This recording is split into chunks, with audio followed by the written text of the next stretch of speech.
আপনার বিভিন্ন রাজনৈতিক দল আপনার মনে করেন যে ফেটে ফেলাইতেছে কি বাংলাদেশে ইসলাম সেইভাবে ইয়ে করবে। এখন আমার প্রশ্ন হলো বাংলাদেশ ইসলাম আপনি প্রতিষ্ঠা করবেন কিভাবে? যে দেশের পিতামাতারা যতদিন না পর্যন্ত সন্তান নামাজ পড়ছে না, না পড়ার পরেও ওই সন্তান বাজার থেকে বিশাল বড় কাতল মাছ কিনে নিয়ে আসলো, নিয়ে আসার পরে পিতাকে ডাকতেছে, মাতাকে ডাকতেছে, আম্মা আপনার জন্য, আব্বা আপনার জন্য এই যে কাতল মাছের বড় মাথা রাখছি, আপনারা খায় তারপরে ঘুমাবেন। ওই পিতা একবারও জিজ্ঞেস করে না যে তুমি যে এত বড় কাতল মাছ নিয়ে আসলা, টাকা কই ফেলা, আর তুমি কত টাকারই বেতন পাও যে প্রতিদিন এরকম করে কাতল মাছ, রুই মাছ এবং মাংস খাচ্ছ। আজকে এখানে যাচ্ছ, কাল ওখানে যাচ্ছ, তোমার বউ ঘুরে ঘুরে বেড়াচ্ছে, ছেলেবেলেকে দিছো বিভিন্ন বড় বড় এই ইয়াতে কলেজ, স্কুল, কলেজ, বিশ্ববিদ্যালয়ে, এত টাকা পাও কই? যেদিন যতদিন পর্যন্ত না জিজ্ঞেস করবে, যতদিন পর্যন্ত না ছেলে নামাজ পড়ে না, ছেলের বউ নামাজ পড়ে না, এই সংক্রান্ত সালিশ করবে না, ততদিন পর্যন্ত ইসলাম আসলে বাংলাদেশে প্রতিষ্ঠা হওয়া খুবই কঠিন। কিভাবে কঠিন আমি আপনাকে বলি। আপনি পিতা এবং মাতা হিসেবে যদি আপনার সন্তানকে বলেন, বাবা তুমি যেহেতু নামাজ পড়ো না, তোমার থেকে অর্জিত টাকার আমাকে যে পাঠাচ্ছ এটা আমি নিব না, এমনকি তোমার বাড়িতে আমি যাব না, তুমিও নামাজ পড়ো না, তোমার বউ নামাজ পড়ে না, এটা পিতামাতা বললো। আবার স্ত্রী যদি বলে যে তুমি বিয়ে করেছো ঠিক আছে, তোমার সব কথাই আমি শুনবো, এটাও ঠিক আছে, কিন্তু যদি নামাজ না পড়ো তাহলে তোমার ভাত আমি খাবো না। বাংলাদেশে এমন কোনো বোন আছে যে বলেছে যে স্বামী নামাজ পড়ে না দেখে তার ভাত খাবে না, অথবা বিচার সালিশ করেছে?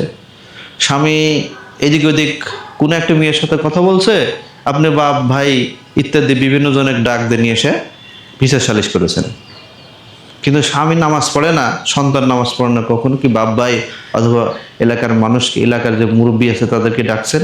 ডাকেন নাই। পিতামাতারাও কিন্তু ঠিক একই ক্যাটাগরিতে আছে। কি ক্যাটাগরিতে?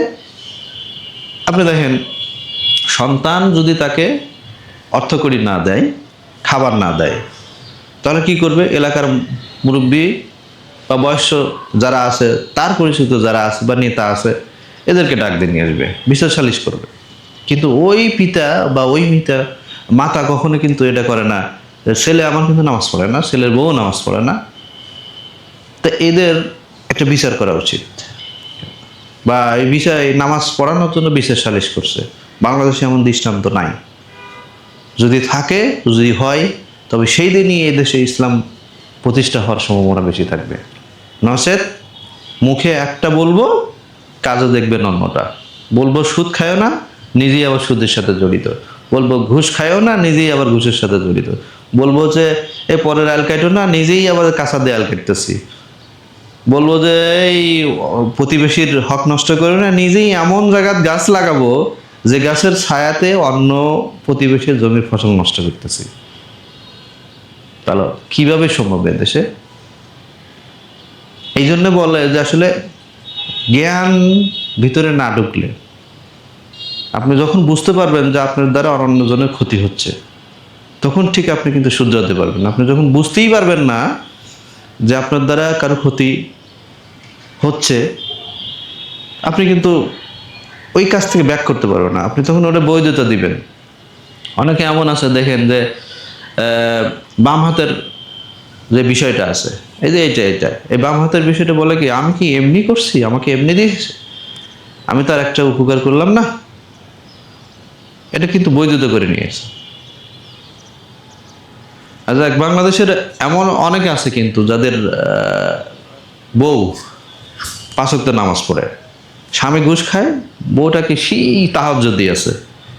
আপনি খোঁজ নিয়ে দেখেন, তারা জিজ্ঞেস করলে বলবো যে এটার জন্য তো আমি দেয় না, কথা সত্য, বউ কিন্তু দেয় না।